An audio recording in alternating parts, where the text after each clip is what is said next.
नमस्कार, मैं आश्रुति वोरा एक बार फिर आपका स्वागत है। आगाज करते हैं बुलेटिन का। छत्तीसगढ़ के सीएम विष्णुदेव साय ने सरदार वल्लभ भाई पटेल की 150वीं जयंती के अवसर पर आयोजित पदयात्रा में शामिल होने के लिए गुजरात जाने वाले राज्य के 68 युवाओं के दल को रायपुर से छत्तीसगढ़ राज्य युवा आयोग कार्यालय से हरी झंडी दिखाकर रवाना किया।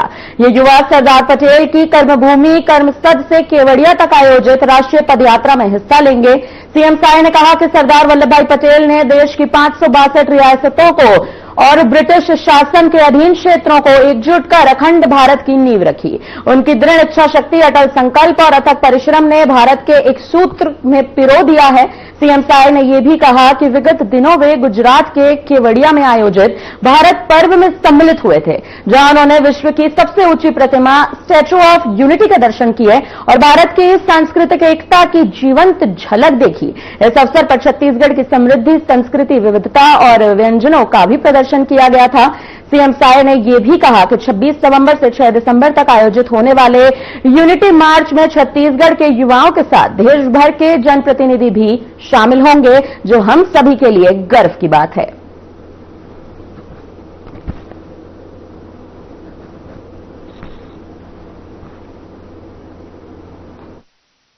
स्वतंत्र भारत के प्रथम उप प्रधानमंत्री और गृह मंत्री थे, जिन्होंने कठिन परिश्रम और इच्छा शक्ति के साथ आजादी के बाद जो 562 से भी ज्यादा छोटे बड़े रियासत में हमारा देश बटा था, उनको एक किया और एकता में पिरोया।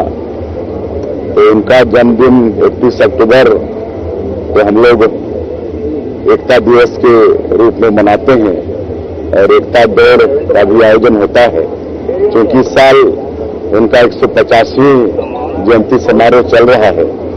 तो अनेकों आयोजन हो रहे हैं और खेल एवं युवा कल्याण विभाग भी युवाओं का जिला और प्रदेश स्तर में एकता यात्रा के बाद आज राष्ट्रीय एकता यात्रा, जो सरदार वल्लभ भाई पटेल जी का जन्म गांव है करमसद, वहां से लेकर एकता नगर केवड़िया, जहां पर विश्व का सबसे बड़ा ऊंचा उनका स्टैच्यू ऑफ यूनिटी है, वहां तक 152 किलोमीटर की यात्रा का आयोजन है, जिसमें हमारे छत्तीसगढ़ के भी 68 युवा, उनको हम सब लोग, हमारे माननीय प्रदेश अध्यक्ष किरण देव जी, हमारे डिप्टी सीएम श्री अरुण साहब जी, जिनके पास खेल युवा कल्याण विभाग भी है, और हमारे सभी वरिष्ठों की उपस्थिति में उनको झंडा दिखाकर विदाई किए हैं। वो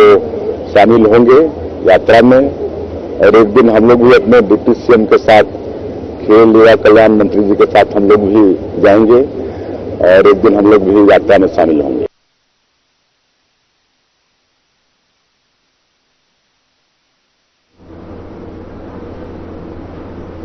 भिलाई के खुर्सीपार क्षेत्र में एक भीषण सड़क दुर्घटना में 29 वर्षीय साक्षी द्विवेदी की मौके पर ही मौत हो गई, जबकि उनके पिता गंभीर रूप से घायल हो गए। साक्षी, जो राजनंदन गांव की एबीस कंपनी में काम करती थी, अपने पिता के साथ स्कूटी से घर लौट रही थी, तभी रास्ते में एक अज्ञात भारी वाहन ने उनकी स्कूटी को जोरदार टक्कर मार दी।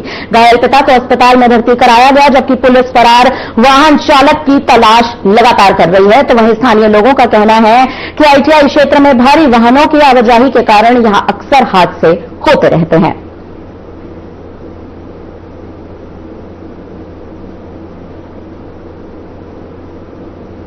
हाँ जी, ये बड़ी भांजी है, 2 बहन है वो लोग, और राजनांदगांव में उसका ससुराल है। ससुराल से वो अपने घर आ रही थी, शनिवार इतवार 2 दिन का छुट्टी होता है, तो उसके पापा पावर हाउस स्टेशन गए थे उनको रिसीव करने के लिए, और रास्ते में बाइक से हुआ एक्सीडेंट हुआ। गुड़िया कहाँ जाता थी?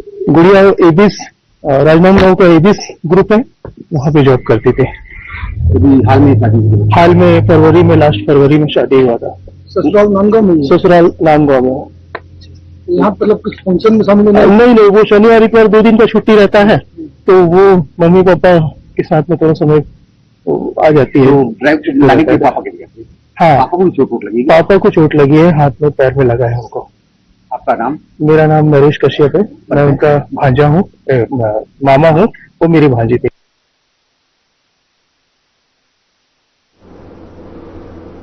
राजनांदगांव में सपने का घर बनाने का सपना संजोए लोग धोखाधड़ी का शिकार हो गए। जी हां, मामला 2019 और 2020 का है, जहां लोग जमीन खरीदने के लिए एक ठग का शिकार हो गए। न जमीन की रजिस्ट्री हो पाई, न ही उनका पैसा वापस मिल पाया। एसपी कार्यालय पहुंचे पीड़ितों ने बताया कि सहदेव नगर निवासी सईद खान नाम के एक युवक ने शहर की अलग अलग जगह जमीन को अपना बताकर कई लोगों से स्टाम्प में बकायदा जमीन की खरीद बिक्री करने का पक्का सौदा कर लिया, लेकिन आज तक ना तो उनकी जमीन की रजिस्ट्री हो पाई, ना ही उनका पैसा वापस आ पाया। कई सालों सईद खान घूमता रहा, बकायदा थानों में पैसे देने की बात खुद लिख कर देता रहा, लेकिन आज तक पैसा नहीं दिया गया। कई लोग इसके शिकार हो गए। पीड़ित ने आरोप लगाया है कि स्टाम्प में इकारनामा करके लाखों रुपए लेकर डकार गए हैं, जिसकी शिकायत करने पीड़ित लोग एसपी कार्यालय पहुंचे। वहीं एसपी अंकिता शर्मा ने पूरे मामले की जांच कराकर एफआईआर कराने की भी बात कह दी है।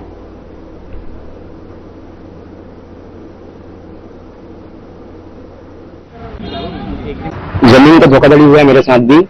सहदेव नगर में रहता है सईद खान, है ना, वो लखोली बाईपास में जमीन दिखाया है कि प्लॉट था 5,000 स्क्वायर फीट आप रख लो, एग्रीमेंट किया, सब किया, उसके बाद पैसा भी लिया 6 लाख रुपया, है ना। और 2019 का मामला है, तो हम उसको समय भी दिए, चलो भाई आज निकल वापस कर दो करके, वो भी दूसरे की जमीन था, तो अभी तक पैसा वापस नहीं किया है। वो क्या बोलता कि आज दूंगा कल दूंगा, दे ही नहीं रहे। पहले और कहीं शिकायत की? और बसंतपुर थाना भी शिकायत हुआ है। क्या हुआ? तो वहाँ भी कुछ नहीं हुआ, जांच चल रहा था बोले, उसके बाद कुछ नहीं किया। ऐसा कितने लोग का केस सामने आ रहा है? कितने लोग का? ऐसे ही तो कम से कम 10 आदमी का होगा जिसके साथ ऐसे किया है। हाँ, आप लोगों ने जब पैसा दिया, लेन देन किया, उस समय जांच पड़ताल नहीं की उसके बारे में?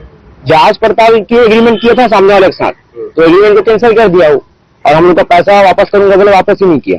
आपके पास क्या लिखा पड़ेगा? कम से कम 4-5 एग्रीमेंट है मेरे पास।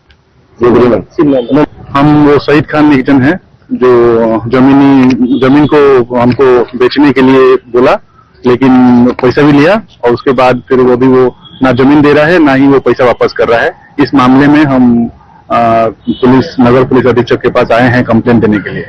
कितना जमीन था, कितना पैसा लिया? 1000 स्क्वायर फीट का जमीन को बेचने के लिए, मतलब मुझे बेचने के लिए उसने करीबन 2,30,000 रुपये लिया है। 2,50,000 का सौदा हुआ था। तो क्या कुछ लिखा पड़ी आपके पास? जी, लिखा पड़ी है। हमने जो स्टाम्प पेपर में हमने साइन करवाया था, और उसका नोटरी भी कराए थे कि, और उसमें बकायदा सब चीजें दर्ज है कि ये खसरा नंबर है, और जबकि वो खसरा नंबर अभी हम पता चल रहा है कि वो उसका भी नहीं है जमीन, और वो धोखाधड़ी करके हमको दूसरे किसी का जमीन हमको क्या कर रहा है। हम चाहते हैं कि वो हमारा पैसा वापस करे, और जो भी हम उसके चलते हम सफर कर रहे हैं, जो हमको परेशानी हुई है, वो उसका हमको न्याय मिले करके। पूरा नंबर? मेरा नाम है निरंकर पलाई, और मैं वार्ड नंबर 4 नया ढाबा का रहने। कुछ लोग प्रार्थी के रूप में आए हुए थे 2019 में। इनका जो बता रहे हैं उनके अनुसार 2019 में किसी ने कोई पर्टिकुलर जमीन दिखा के उनसे पैसे लिया है, जबकि वो जमीन वास्तव में उनकी नहीं थी। उन्हें थाना भेजा गया है, एक बार उसकी तस्दीक कर लेंगे। यदि ये घटना सत्य हुई तो उस पर तत्काल एफआईआर किया जाएगा।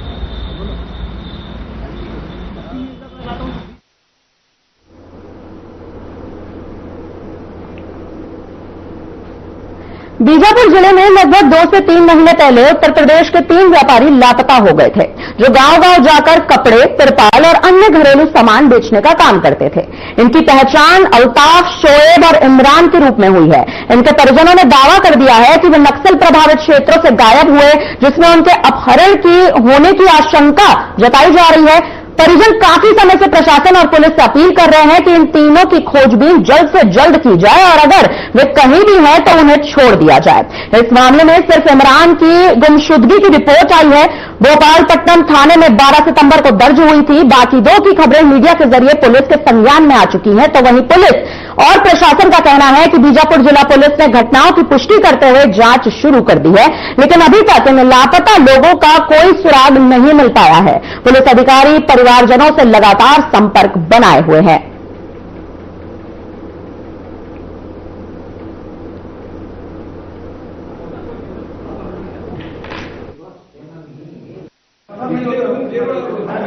बीजापुर जिला में करीबन 2 से 3 महीने के बीच में मुसाफिर बीजापुर जिले में अपने व्यापार करने आए थे।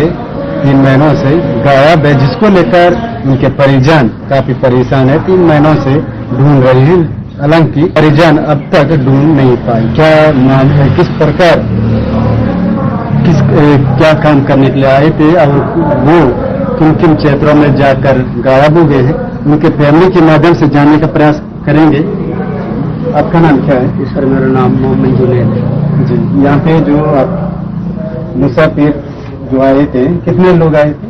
सर आए थे तो इधर में 3-4 लोग आए थे सर जी। 4 में से कैसे कैसे हो कि मतलब गुम हो गए?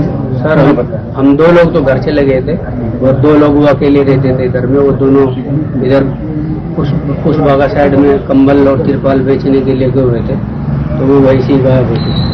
ये कब की बात है, कितना महीना हुआ? ये सर अब से 2 महीना 10 दिन हो गया है, तब से वो लोग गायब। क्या नाम है? एक का नाम शोएब है और एक का नाम ये जो बीजापुर में कौन सा पाकिस्तान? बीजापुर में सर हम चट्टान और एक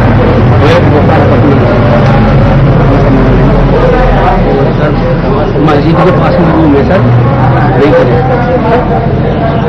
जब से घूमे हैं तब से आप लोग इस प्रकार प्रयास कर रहे हैं तो घूमने का वो आपकी किस प्रकार मदद कर रही है? सर हम सोच रहे हैं, हम लोग को ढूंढ रहे हैं, जा रहे हैं, चारों तरफ ढूंढ रहे हैं, लेकिन मेरा कोई नहीं है। आप लोग जब घूमने जा रहे हैं तो क्या जिस क्षेत्र में जाकर आपके आदमी गुम हो गया, क्या वहाँ के ग्रामीणों से बातचीत की? जी वहाँ के ग्रामीणों से बातचीत की है सर। क्या बोल रहे हैं कि इधर आए थे, इधर आए थे वो लोग यहाँ से, लेकिन वो काम फेरी करके तिरपाल अपना धंधा करके इधर से वापस चले गए। तो जब आप लोग यहाँ पे मुसाफिर करने आते हैं बीजापुर जिला, कोई भी जिला जाने से पहले वहाँ की जो मेन थाना होता है वहाँ पे सबसे पहले आप लोग अपना दर्ज करते हैं? ये करते हैं सर, लेकिन यहाँ पे नहीं कराए थे क्योंकि और भी कंबल तिरपाल बेचने वाले थे, घूम रहे थे। हमने सोचा ऐसे ही बेच हम लोग भी ऐसे ये गलत हो गए सर। तो फिर पुलिस प्रशासन क्या थाना में जाने के लिए सर थाने में रिपोर्ट ले गए हैं, तो हमारा रिपोर्ट वगैरह सब नहीं है। बोले मुसाफिर नहीं लिखाया है तो नहीं होगा आपका रिपोर्ट जाओगे। तो अभी क्या चाह रहे हो? सर हमारा बस अभी तो हाथ जोड़ के हमारा यही, अगर नक्सल संगठन के पास में वो लोग है हाथ जोड़ के तो उनको सुरक्षित कर दिया जाए। घर वाले माँ बाप बहुत परेशान है सर। तो क्या लगता है ये नक्सली या उनके साथ कोई गलत सर हमको तो सर इन पर्सन हमको संदेह सर ये उन लोगों को अगवा क्या हुआ है, उनको अगवा क्या हुआ है सर, उन्हीं के पास में है। अगर इधर उधर होते तो अब तक क्या जाते सर। आप जिस क्षेत्र में गए उधर शहर क्षेत्र में कैंप लगी है, उन कैंपों में एंट्री करके दूसरे इसका जानकारी आप नहीं है? जी ढूंढे हैं, उधर में जानकारी निकाले तो उधर में कोई जानकारी नहीं। कैंपों में कोई एंट्री वगैरह का जानकारी मिला? नहीं मिला सर। उधर बिना एंट्री अंदर कैसे नहीं, उधर में दिया नहीं एंट्री उनको, दिया नहीं जानकारी। आपका क्या नाम है? नाम सलीम है सर। जी, आपका क्या लगता है? मेरा भाई है जी, मोहल्ला का ही। मेरा मामा का लड़का है। 3 महीने हो गए सर जी, बहुत परेशान है। बच्चे भी बहुत परेशान है, घर पे छोटे छोटे बच्चे हैं सर, बहुत परेशान है। ढूंढते सर हम लोग परेशान हो गए सर जी। हमारा तो यही है जो उनके पास हो उनसे अपील है, उनको छोड़ दिया जाए। बहुत परेशान है, छोटे छोटे बच्चे हैं सर, कमाने खाने के लिए आए थे यहाँ पे, बहुत परेशान है। ये सुन रहे थे जो मुसाफिर बीजापुर में गायब हो चुके हैं, उनके जो फैमिली है, उनके भाई हैं, वो उन्हें करीब फिलहाल यहां पर रुकते हैं एक छोटे से ब्रेक के लिए, जल्द लौटेंगे तमाम बड़ी खबरों के साथ।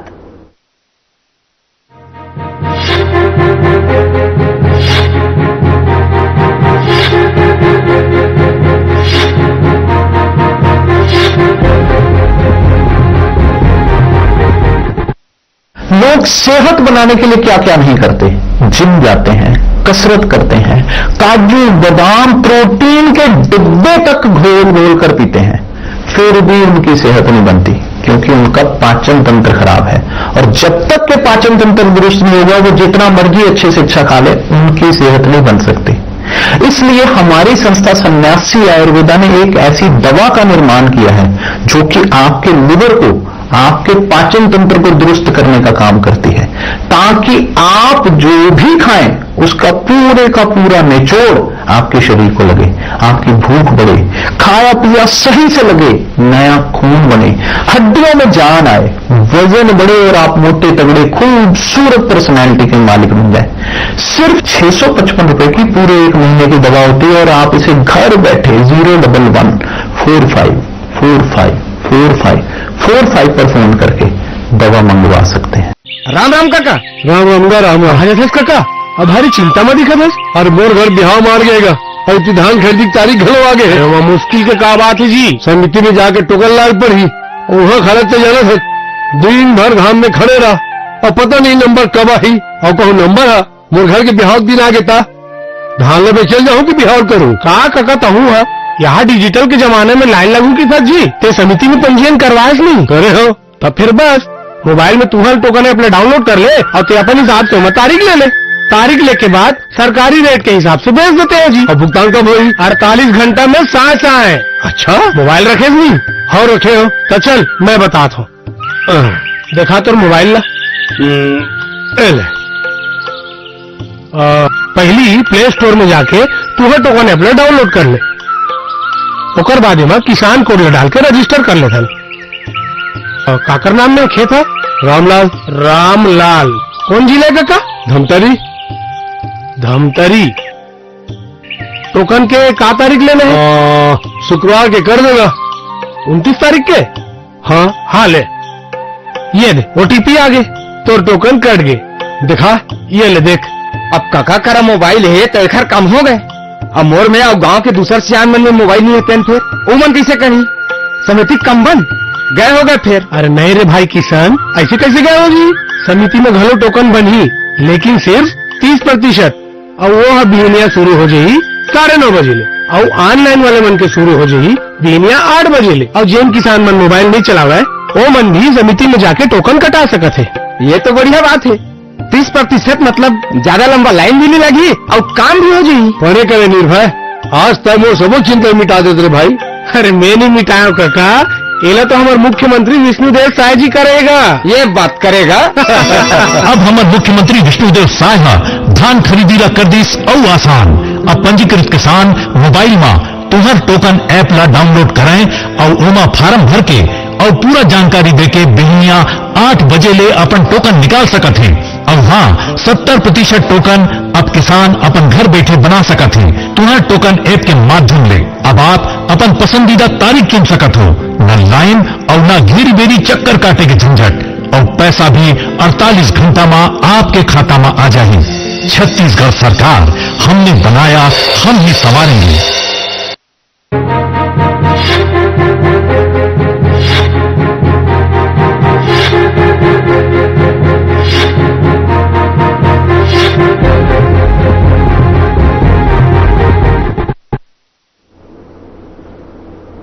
खबरों में आगे बढ़ते हैं। कांकेर जिला खनिज संपदा से भरा हुआ है। यहां लॉ अयस्क के लिए अनेक माइनिंग कंपनियां काम कर रही हैं। राज्य सरकार भी माइन से करोड़ों रुपए का राजस्व प्राप्त करती है, लेकिन माइंस प्रभावित क्षेत्रों के लिए लोग मूलभूत सुविधाओं से वंचित हैं, जिसे देखते हुए केंद्र सरकार ने फैसला ले लिया है कि माइंस प्रभावित क्षेत्र के 15 से 25 किलोमीटर की दूरी में विकास कार्य कराए जाएंगे। कांकेर कलेक्टर नीलेश से बात करने पर बताया गया कि सरकार के गाइडलाइन के हिसाब से कार्य होंगे और आने वाले समय में माइंस प्रभावित क्षेत्र में विकास कार्य भी देखने को मिलेगा।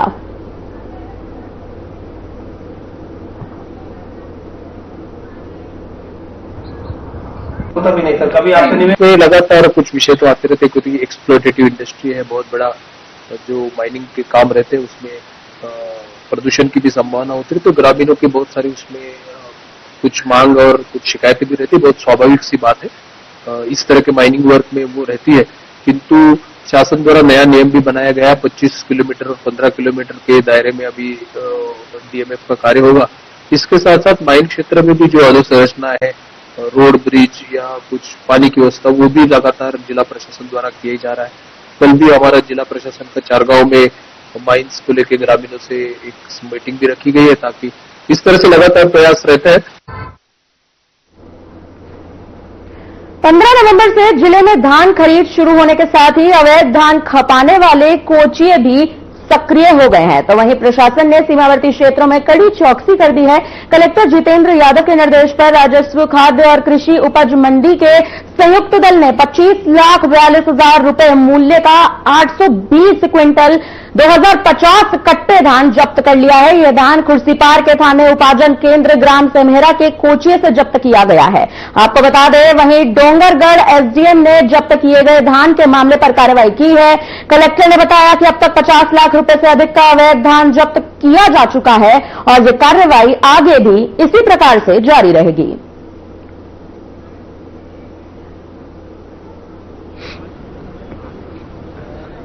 ये देखिए, मैं आपको बताना चाहूंगा कि कल दिनांक तक हमारे जिले में 50 लाख से ज्यादा का अवैध धान जब्त किया जा चुका है और अकेले कल में एक दिन में लगभग 800 क्विंटल से ज्यादा का धान जब्त किया गया है। और इसमें हमने सभी जो एसडीएम्स हैं, तहसीलदार हैं, हमारे खाद्य और फूड मंडी के जो अधिकारी हैं, उनको सख्त निर्देश दिए हैं कि सभी क्षेत्रों में कार्रवाई लगातार की जाए। लगभग 1500 से ज्यादा जो छुटकर व्यापारी हैं या फिर कुछ इस तरह के लोग जो जिनके यहाँ पूर्व में भी कोचिया का काम किया गया है, उनकी सूची हमने तहसीलदार, एसडीएम और सभी अधिकारियों को दी गई है कि उनकी सत्यापन करवाएं और सत्यापन करने के बाद अगर गलत चीजें मिलती हैं, अवैध धान मिलता है, तो उस पर कार्रवाइयां की जाएं। अगर कोई व्यक्ति रिपीटेड ऑफेंड करेगा तो उस पर हम लोग लीगल कार्रवाई भी आगे करेंगे, उस पर आगे एफआईआर की कार्रवाई भी की जाएगी। इन पिछले कुछ 4-5 दिनों में हमने लगभग 2 ट्रक भी जब्त किए हैं। उनको भी धान खरीदी सीजन के बाद ही छोड़ने का निर्देश दिया गया है। हमारे जिले में 3 जो हमारे सब डिविजन्स हैं, तीनों सब डिविजन्स में हमारे जो अधिकारी हैं, जो नोडल अधिकारी हैं, उनकी शाम को मीटिंग ली जाती है और उनसे पूछा जाता है कि क्या कार्रवाई की और आने वाले दिन में क्या प्लानिंग है। तो इसको लेके लगातार हम लोग प्लानिंग कर रहे हैं और एग्जीक्यूशन कर रहे हैं और आने वाले समय में इसको रक्षा करने की कोशिश करेंगे। दुर्ग में रविशंकर स्टेडियम के पास निर्मित बहुप्रतीक्षित इंडोर बैडमिंटन कोर्ट का उद्घाटन राज्य के स्कूल शिक्षा मंत्री गजेंद्र यादव ने किया। 144,78,000 रुपए की प्रशासकीय स्वीकृति राशि से बने इस आधुनिक खेल परिसर का उद्घाटन दुर्ग नगर निगम की महापौर अलका बाशमर की अध्यक्षता में हुआ।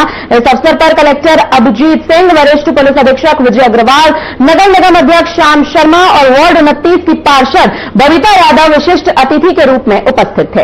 इस नए कोर्ट के शुभारंभ से खिलाड़ियों को आधुनिक सुविधाएं मिलेंगी। शहर में खेलों को बढ़ावा मिलने की उम्मीद है। आयोजन में दुर्ग बैडमिंटन क्लब और अन्य महत्वपूर्ण व्यक्तियों की भी भूमिका साफ तौर पर रहेगी।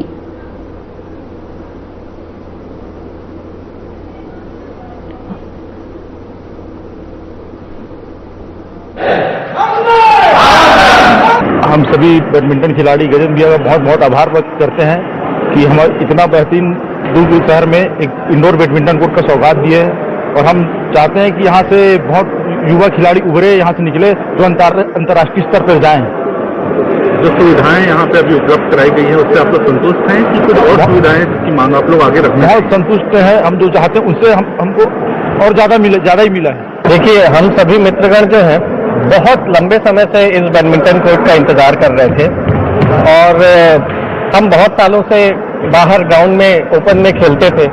साथ में गजेंद्र भैया भी हमारे साथ बहुत वर्षों से बैडमिंटन खेलते आए हैं और उनका एक वादा था कि किसी दिन हम इस लायक बने कि इंडोर कोर्ट बना पाए।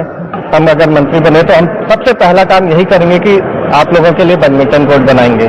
और उन्होंने अपना वादा निभाते हुए जैसे ही वो विधायक बने तो सबसे पहले यहाँ का भूमि पूजन करवाया। सबसे पहला काम उन्होंने ये करवाया और आज 1-1.5 साल के अंदर हमारे लिए ये कोर्ट खेलने के लिए तैयार है। तो हम सभी मित्रगण गजेंद्र भैया का बहुत बहुत धन्यवाद देते हैं और हम सभी लोग इतने खुश हैं बिकॉज हम लोग को बहुत लंबे समय से उस चीज का इंतजार था जो आज हम लोग का सपना सालों का पूरा हो रहा है। इसके लिए हम सभी मित्रगण गजेंद्र भैया का बहुत बहुत तहे दिल से उनका धन्यवाद देते हैं, स्वागत करते हैं। मैं देवेश पुरोहित, दुर्ग बैडमिंटन क्लब का सदस्य।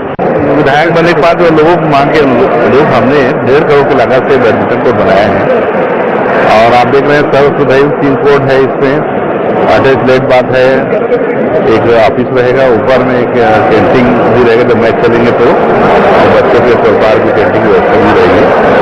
ये जो अत्याधुनिक बैडमिंटन कोर्ट है जो जो जो जो नेशनल लेवल के जो प्लेयर होते हैं, प्लेइंग मैच होते हैं, उस मैच के अनुरूप इसी गाइडलाइन के अनुसार हम इस कोर्ट को बनाया है।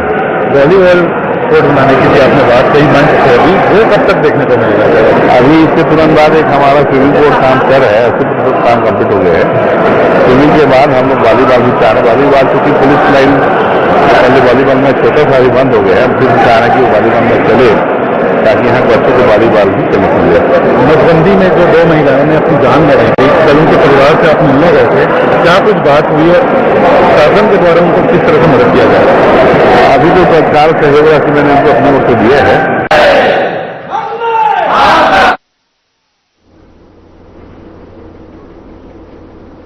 फिलहाल इस बुलेटिन में हमारी तरफ से इतना ही। बने रहिए हमारे साथ, देखते रहिए हमारा खास चैनल। दीजिए मुझे इजाजत, नमस्कार।